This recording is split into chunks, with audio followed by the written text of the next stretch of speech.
Hello and welcome to Edu English. This is Neetu Dubey and today we will learn one word substitution. One word substitution है क्या और इसकी ज़रूरत क्यों पड़ी?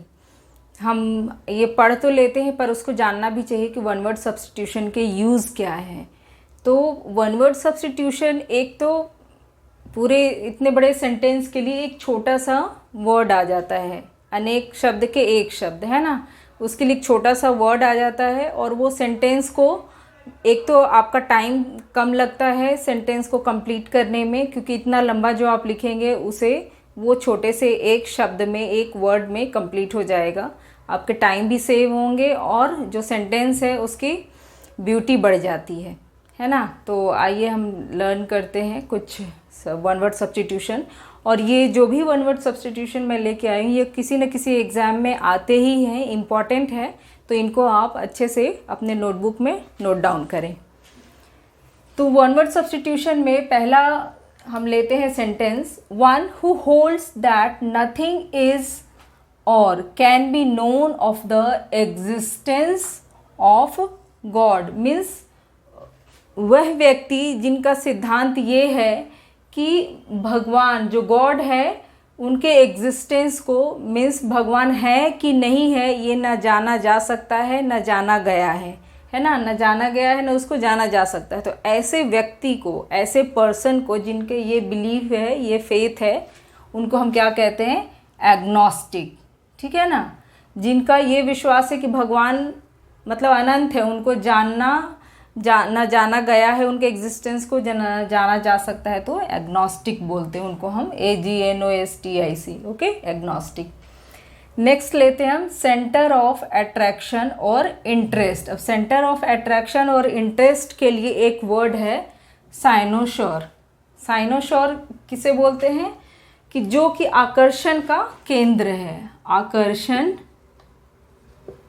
आकर्षण का केंद्र बन जाता है. वो कोई इंसान भी हो सकता है, कोई खूबसूरत सी इनोवेशन भी हो सकती है, कोई थिंग्स भी हो सकता है जो बहुत अच्छा बना हो, या कोई इंसान हो जिस पे कि हमारी नज़रें टिक जाती है जाके, कि वो अट्रैक्ट करता है हमें, है ना. तो वैसे चीज़ों को या पर्सन को या इस तरह के जो सेंटर ऑफ अट्रैक्शन बन जाता है उन्हें कहते हैं साइनोशोर. इसको डायनासोर से साइनोशोर भी याद रख सकते हैं, साइनोशोर. नेक्स्ट सेंटेंस है one who Yeats too much. मतलब वैसा व्यक्ति जो बहुत खाना खाता हो, जिसको कि हम हिंदी में पेटू भी बोलते हैं या भुक्खड़ बोलते हैं ना, तो उसे हम, उसके लिए इंग्लिश में एक वर्ड है ग्लटन. क्या है? ग्लटन. GLUTTON. ग्लटन भुक्खड़ को बोलते हैं, जो बहुत ज़्यादा खाते रहते हैं, उनके लिए वर्ड है ग्लटन. नेक्स्ट है a lover of Mankind. A lover of Mankind means कि जो ह्यूमन बींग्स हैं उनको प्यार करते हैं, लोगों के बीच में रहते हैं, लोगों को प्यार करते हैं, हेल्प करने में मज़ा आता है उनको. ऐसे लोगों को क्या कहते हैं? एल्ट्रुइस्ट. एल्ट्रुइस्ट बोलते हैं ऐसे लोगों को, है ना, जिनमें ह्यूमैनिटी है, उनको इंसानों के बीच में रहना, मदद करना अच्छा लगता है, एल्ट्रुइस्ट.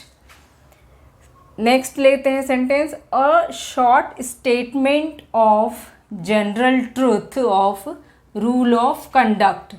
मतलब कि वैसा एक छोटा सा स्टेटमेंट जिस पे कि जो आचरण का रूल होता है, जिस पे बहुत लोग विश्वास करते हैं. मतलब इसको हम ऐसे याद रख सकते हैं कि एक जनरल ट्रूथ जिसको कि मैक्सिमम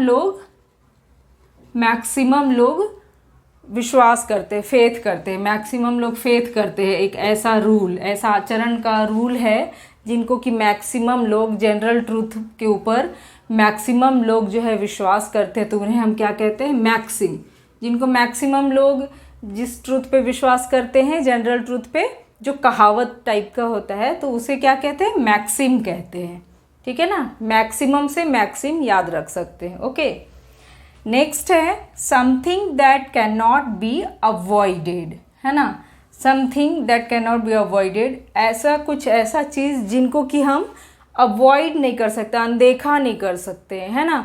उनको हम किसी भी हालत में अवॉइड नहीं कर सकते, अनदेखा करके आगे नहीं बढ़ सकते हैं, उस काम को या उस चीज़ को हमें करना ही पड़ेगा। तो ये क्या होता है, इनएविटेबल, है ना, किसी काम को अनदेखा नहीं करना, इनएविटेबल। नेक्स्ट लेते हैं हम a day on which an important operation is to begin.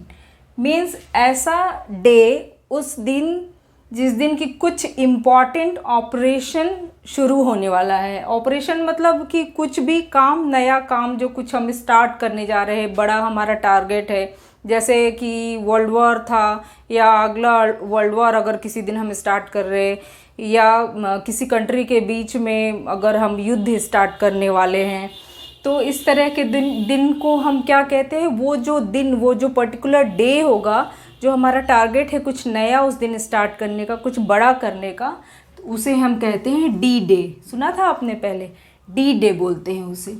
Okay, ये क्वेश्चन आया हुआ है। और नेक्स्ट है a public show off objects. ये तो आप सब जानते होंगे, स्कूल वगैरह में बहुत देखा भी होगा। A public show off objects मतलब पब्लिकली, है ना, लोगों के बीच में दिखाना, प्रदर्शन करना, किसी चीज़ की प्रदर्शनी लगाना, तो उन्हें हम कहते हैं एग्जीबिशन। जैसे स्कूल में आपने साइंस एग्जीबिशन देखे होंगे, साइंस एग्जीबिशंस में बच्चे अपने अपने प्रोजेक्ट्स बना के प्रदर्शनी में लाइन से लगाते हैं, उनके बारे में समझाते, दिखाते हैं। तो वैसे प्रदर्शनी को हम इंग्लिश में क्या बोलते हैं, एग्जीबिशन। ओके, एंड नेक्स्ट देखते क्या है, blessings given by a priest. उनको क्या बोलते हैं, बेनेडिक्शन। ब्लेसिंग्स मीन्स आशीर्वाद, है ना, आशीर्वाद किसी पृष्ठ के द्वारा दिया जाना। पृष्ठ मतलब कोई पंडित हो गए, पुरोहित हो गए, पुजारी हो गए, जिनसे कि हम आशीर्वाद लेते हैं, तो उन्हें हम कहते हैं बेनेडिक्शन, आशीर्वाद, है ना, आशीर्वाद या मंगल कामना भी हम बोल सकते हैं इनको, मंगल कामना करना, है ना। जब हम उनसे आशीर्वाद लेने जाते हैं तो वो हमारे लिए, हमें आशीर्वाद देते हैं, पृष्ठ जो होते हैं, और हमारे लिए मंगल कामना भी करते हैं। आई होप कि आपको समझ में आ रहा होगा। तो जो भी समझ में आ रहा है आप प्लीज़ लाइक करें, शेयर करें एंड सब्सक्राइब करें। मोटिवेशन मुझे भी दे, ताकि मैं और भी कुछ आपको बीच बीच में ऐसे वर्ड्स, ऐसे इस तरह के कुछ नया लाती रहूँ। नेक्स्ट देखते हैं हम 10th क्या है sentence, a word formed from the initial letters of other words and pronounced as a word. Means कि ऐसा वर्ड जो कि इनिशियल लेटर्स, कुछ लेटर्स से फॉर्म हुआ है, मतलब जैसे शॉर्ट फॉर्म में हम कुछ लेटर्स लिख देते हैं और उसको भी एक वर्ड्स की तरह पढ़ते हैं, तो उन्हें हम क्या कहते हैं, acronym. Acronym, ACRONYM, acronym.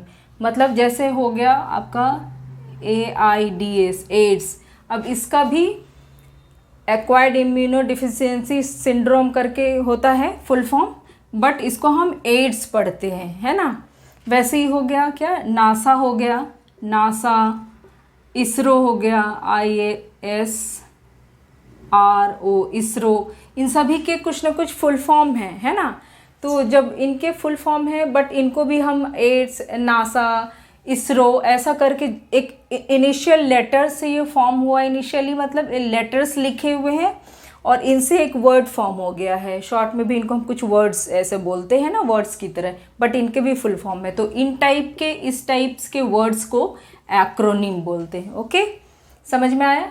Next देखते हैं, a decision or an opinion in which all the people involved are agree। इन्हें क्या कहते हैं हम, यूनानिमस। मतलब वैसा डिसीजन या ओपिनियन, किसी का विचार या प्रस्ताव है जिसमें कि वहाँ पे जितने लोग मौजूद हैं, जितने लोग बैठे हैं, उन सभी का ओपिनियन या मत एक है ना। सब मिलके एक मत है, एक विचार कुछ आया और उस पर सब लोग तैयार, रेडी हैं, अग्री कर रहे हैं, तो उन्हें हम कहते हैं यूनानिमस, है ना। अनैनिमस नहीं पढ़ना है कि UN है तो अनैनिमस पढ़ लिया, यूनानिमस, ठीक है ना। इसका मतलब हो गया एक मत को हम बोलते हैं यूनानिमस। ओके, नेक्स्ट देखते हैं एनिमल्स विथ 4 फीट, है ना। वैसे एनिमल्स जिनके 4 पैर होते हैं उन्हें हम बोलते क्या है, तो उन्हें हम बोलते हैं क्वाड्रूप्ड, है ना, QUADRUPED, है ना। अब जैसे काऊ है तो काऊ क्या है, क्वाड्रूप्ड है, तो उसे चौपाया जानवर बोलते हैं ना। कोई भी जिन जानवरों के 4 पैर होते हैं तो उन्हें इंग्लिश में क्वाड्रूप्ड बोलते हैं, और हिंदी में चौपाया, जिनके भी 4 पैर हैं, है ना। तो चौपाया के लिए हम इंग्लिश में क्वाड्रूप्ड यूज़ करते हैं। ओके, नेक्स्ट देखते हैं style of speaking well. Style of speaking well means ऐसे बोलने की क्षमता या कैपेसिटी बोले कि आप किसी को भी कन्विंस कर लें, है ना। बहुत आसानी से किसी में भी आप मिंगल हो जाते हैं, बहुत आसानी से फ्रेंड्स बना लेते हैं आप, इतने बोलने के स्टाइल आपकी अच्छी है, तो उन्हें हम कहते हैं एलोक्यूशन। एलोक्यूशन, जिसको कि हिंदी में वाक्पटुता भी बोलते हैं। वाक्पटुता मतलब बोलने की कला, बोलने की कला में जो एक्सपर्ट होते हैं, है ना, उन्हें एलोक्यूशन बोलते हैं। नेक्स्ट है ब्रेक एन अग्रीमेंट, लॉ और प्रॉमिस। इन्हें हम क्या कहते हैं, ब्रेक मीन्स कि जो किसी एग्रीमेंट को तोड़ देते हैं, लॉ को भी तोड़ देते हैं, और प्रॉमिस किया हुआ है, मतलब कोई रूल बना हो, किसी तरह का एग्रीमेंट आपने किया है किसी के साथ, सपोज़ आपने घर लिया है और घर लेने के लिए अग्रीमेंट करते हैं, तो वैसे अग्रीमेंट करते हैं, या किसी को आपने प्रॉमिस कर दिया, उसको आपने तोड़ दिया, आपके लिए वो कोई मायने नहीं रखता कि हम भैया इसे फॉलो नहीं करेंगे, और हमने जो भी अग्रीमेंट वगैरह जो भी लॉ है हम उसे तोड़ के और आगे बढ़ेंगे, दूसरा काम करेंगे, तो उन्हें हम कहते हैं वायलेट, है ना। वायलेट मतलब हिंदी में इनको हम उल्लंघन भी बोलते हैं, उल्लंघन करना, किसी रूल रेगुलेशन के उल्लंघन करना, है ना, वायलेट करना। नेक्स्ट है a chain of flowers, leaves etcetera. Chain of flowers, leaves या कुछ के भी चेन बना सकते हैं, उन्हें हम कहते हैं फेस्टून।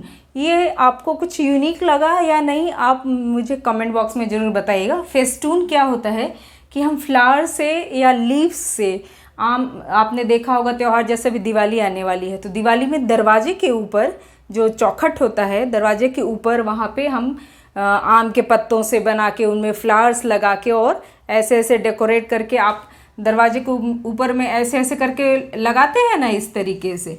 इन्हें हिंदी में तोरण बोलते हैं, है ना। ऐसे फ्लावर्स बने होते हैं, इनमें लीव्स बने होते हैं, लीव्स लगा के और डोर के ऊपर ऐसे ऐसे डेकोरेट करते हैं, तो ये हमारा होता है फेस्टून। और फेस्टून को हिंदी में क्या बोलते हैं, तोरण। तोरण होता है ना, तोरण दरवाजे पे लगाते हैं। ओके, तो आपको कैसा लगा मेरा ये वीडियो, और जो भी मैंने आपको बताया कुछ अलग था या नहीं, अच्छा लगा तो आप ज़रूर कमेंट बॉक्स में मुझे बताएं कि इनमें से कौन सा वर्ड आपको यूनिक लगा थोड़ा। और अगर अच्छा लगा हो तो प्लीज़ मुझे मोटिवेट करने के लिए लाइक शेयर एंड सब्सक्राइब करें। Thank you.